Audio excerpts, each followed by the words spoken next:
Good morning दोस्तों। आज मैं आप सभी के लिए एक बहुत ही महत्वपूर्ण टॉपिक लेकर के आए हैं।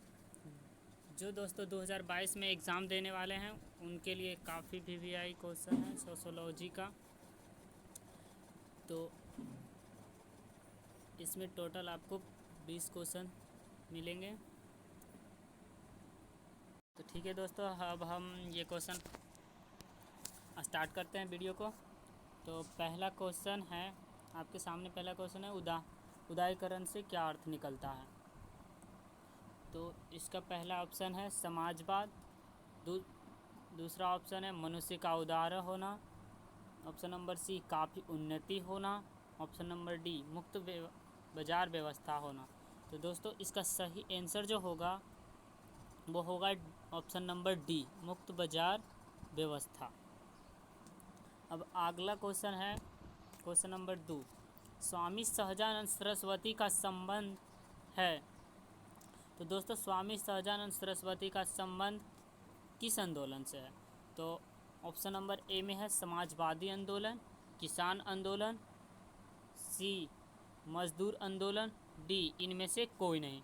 तो इसका सही आंसर हो जाएगा ऑप्शन नंबर बी किसान आंदोलन। स्वामी सहजानंद का जो संबंध था वह किसान आंदोलन से ही था। अब क्वेश्चन नंबर 3, सिट्टू किस राजनीतिक दल से जुड़ा हुआ है। तो दोस्तों सिट्टू जो है किस राजनीतिक दल से जुड़ा हुआ है। तो इसका ऑप्शन नंबर ए में है Congress, option number B BJP, option number C CPM और ऑप्शन नंबर डी सीपीआई।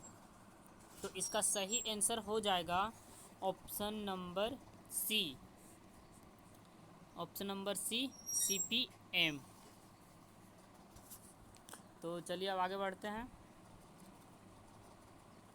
अब है क्वेश्चन नंबर 4, संविधान के कौन से संशोधनों के द्वारा स्थानीय शासन निकायों में महिलाओं के प्रतिनिधित्व को बढ़ाने की कोशिश की गई है।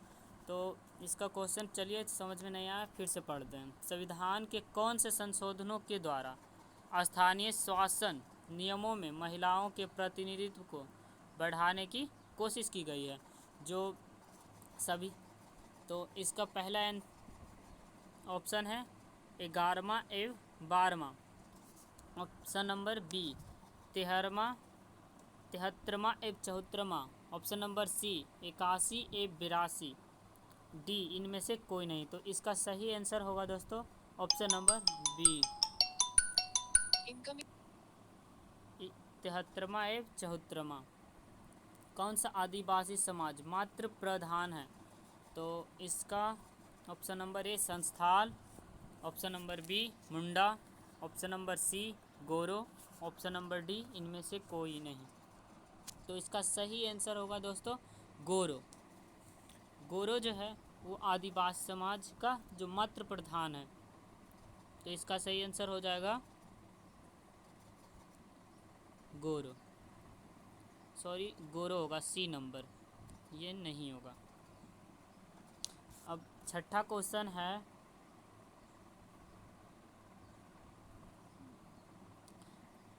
आत्मसम्मान आंदोलन के प्रणेता कौन थे। जो आत्मसम्मान आंदोलन के प्रणेता कौन थे। तो इसका पहला ए नंबर ऑप्शन है कर्पूरी ठाकुर, बी रामा मनोहर लोहिया, सी स्वामी नायक, डी कांसी राम। तो दोस्तों 6 नंबर का सही आंसर इसका होगा ऑप्शन नंबर सी रामा स्वामी नायक। जो थे वो आत्मसम्मान आंदोलन के प्रणेता थे, ऑप्शन नंबर सी। अब 7वां क्वेश्चन है निम्नलिखित में से किस आंदोलन का संबंध पर्यावरण समस्याओं से जुड़ा हुआ है। तो जैसे कि आप जानते हैं पर्यावरण आंदोलन से जो संबंधित नेता हैं वो कौन है। तो चलिए ऑप्शन नंबर ए दलित आंदोलन, ऑप्शन नंबर बी आदिवासी आंदोलन, सी चिपको आंदोलन, डी पिछड़े जाति आंदोलन। तो आप पर्यावरण आंदोलन का कौन सा समस्या से जुड़ा हुआ है? तो इसका सही आंसर होगा ऑप्शन नंबर सी, चिपको आंदोलन। चिपको आंदोलन। तो चलिए दोस्तों, अब अगला क्वेश्चन में बढ़ते हैं। यहाँ पे माफ़ी चाहते हैं, क्वेश्चन नंबर 7 छूट चुका है। तो भारत में जना अधिक का मूल्य कारण क्या है? भारत में जनांकी अधिक का मूल्य कारण क्या है? ऑप्शन नंबर ए, पर्यावरण। ऑप्शन नंबर बी, प्रजनन शक्ति। सी, सामाजिक सांस्कृतिक कारक। डी, इनमें से कोई नहीं। तो इसका सही आंसर जो होगा वो दोस्तों ऑप्शन नंबर सी, सामाजिक सांस्कृतिक कारक। तो चलिए अब आगे बढ़ते हैं। भारत में नारीवादी आंदोलन के पुरोधों के रूप में किनकी पहचान की जाती है? जो दोस्तों भारत में नारीवादी आंदोलन के पुरोधों के रूप में किनकी पहचान की जाती है? तो option number A, Sucheta, Kripalani, Sarojini Naidu, Indira Gandhi, Kamala Nehru. तो इसका सही आंसर होगा Sarojini Naidu, option number B. अब आगे बढ़ते हैं। क्वेश्चन नंबर 10, छुआछूत को संविधान के किस अनुच्छेद के अंतर्गत प्रतिबंधित किया गया है? ऑप्शन नंबर ए, अनुच्छेद 14 में। बी, अनुच्छेद 17 में। सी, अनुच्छेद 27वां में। सी 25वां में और डी 27वां में। तो दोस्तों इसका सही आंसर जो होगा अनुच्छेद 17वां में। छुआछूत को किस अनुच्छेद में रखा गया है? अनुच्छेद 17 में। अब अगला क्वेश्चन है 11, निम्नलिखित में से कौन जनांकिक समाज की समस्या नहीं है? तो दोस्तों जनांकिक समाज की समस्या कौन नहीं है? ऑप्शन नंबर ए, भूमि बिलगांव। बी, छुआछूत। सी, ए और बी दोनों। डी, इनमें से कोई नहीं। तो 11 का सही ऑप्शन होगा छुआछूत। जो जनांकिक समाज का जो समस्या नहीं है वो है छुआछूत। अब अगला क्वेश्चन है क्वेश्चन नंबर 12, निम्नलिखित में से किसे जाति प्रथा की उत्पीड़न पर प्रजातीय दृष्टिकोण प्रस्तुत किया है? चलिए इस क्वेश्चन को फिर से पढ़ते हैं। निम्नलिखित में से किसने जाति प्रथा की उत्पत्ति पर प्रजातीय दृष्टिकोण प्रस्तुत किया है? Option number A, Morgan. Option number B, Risley. Option number C, Nesfield. Option number D, A O Desai. तो दोस्तों इसका सही आंसर होगा रिजले। किसने जाति प्रथा के उत्पीड़न पर प्रजातीय दृष्टिकोण प्रस्तुत किया है? तो वो है रिजले ने प्रस्तुत किया है। किसने? रिजले ने।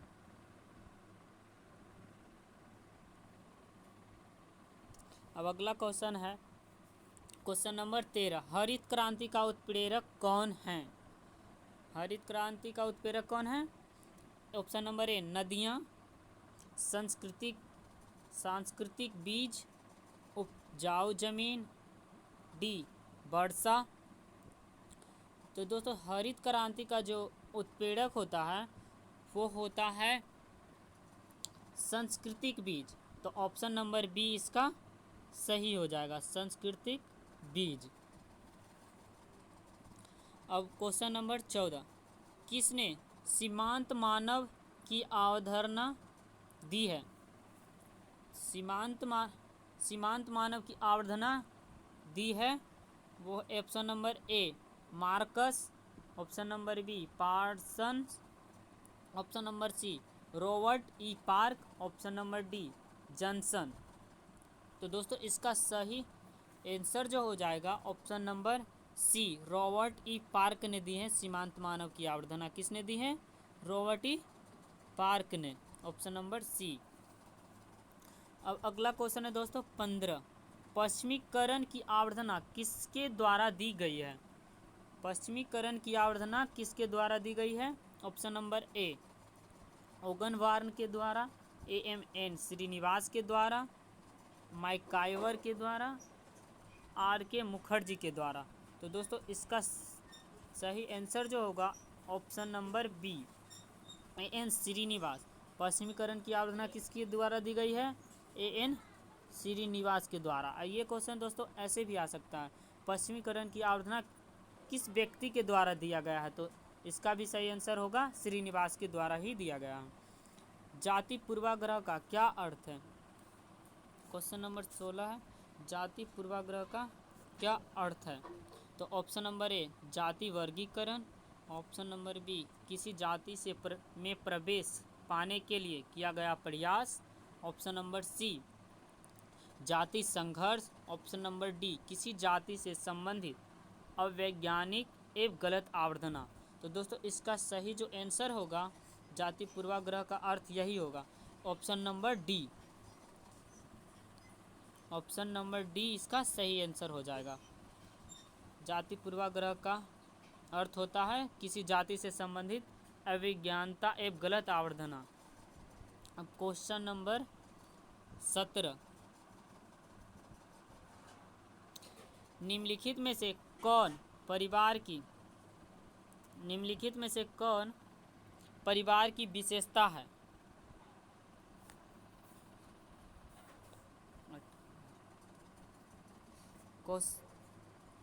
निम्नलिखित में से कौन परिवार की विशेषता है?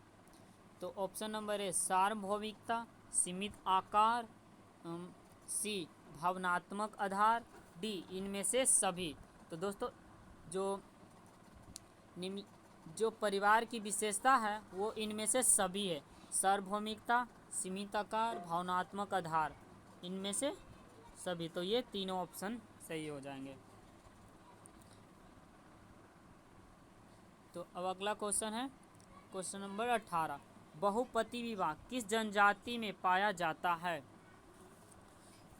बहुपति विवाह किस जनजाति में पाया जाता है? ऑप्शन नंबर ए संस्थाल में, ऑप्शन नंबर बी टोड्डा में, ऑप्शन नंबर सी मुंडा में, ऑप्शन नंबर डी खस में। तो दोस्तों इसका सही आंसर जो होगा वो ऑप्शन नंबर बी होगा,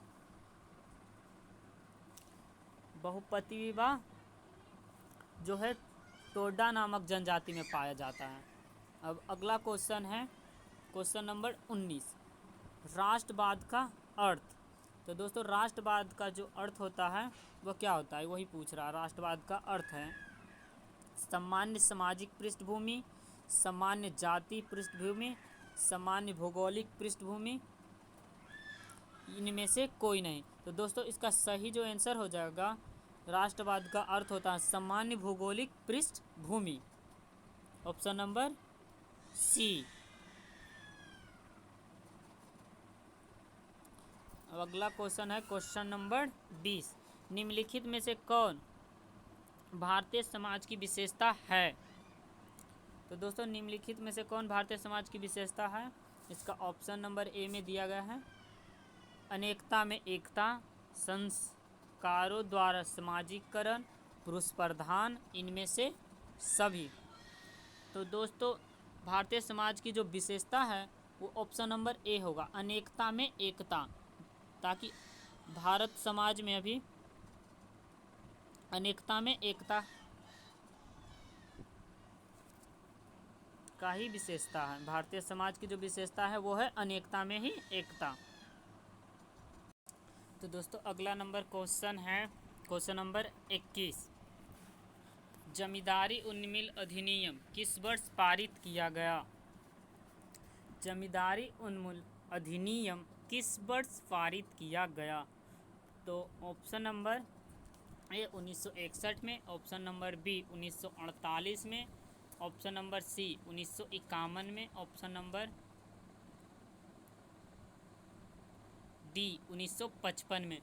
तो दोस्तों इसका सही आंसर क्या होगा? इसका सही आंसर जो होगा ऑप्शन नंबर सी 1951 में जमींदारी उन्मूलन अधिनियम जो 1951 ईस्वी में पारित हुआ था, 1951 ईस्वी में। अब अगला क्वेश्चन है क्वेश्चन नंबर 22, चाचा नातेदारी के किस श्रेणी के अंतर्गत आता है? तो चाचा जो है दोस्तों हमारे किस श्रेणी के अंतर्गत आते हैं? तो हमारे जो पापा के भाई हुए वो हमारे क्या हुए? चाचा। यानी जो प्राथमिक हुआ वो तो हुए, वो हुए हमारे दादाजी जो हुए वो प्राथमिक हुए, हमारे पापा जो हुए वो द्वितीय हुए, हम जो हुए वो तृतीय। तो हमारे पापा का भाई यानी चाचा जो हुए वो हमारे कौन सा नातेदारी के किस श्रेणी में आते हैं? तो ऑप्शन नंबर ए में दिया गया है प्राथमिक, ऑप्शन नंबर बी में द्वितीय, ऑप्शन नंबर सी में तृतीय और ऑप्शन नंबर डी में इनमें से कोई। तो जैसे कि दोस्तों हम बताएं उस अनुसार से आपको पता चल चुका होगा कि ऑप्शन नंबर कौन सा होगा। तो इसका सही आंसर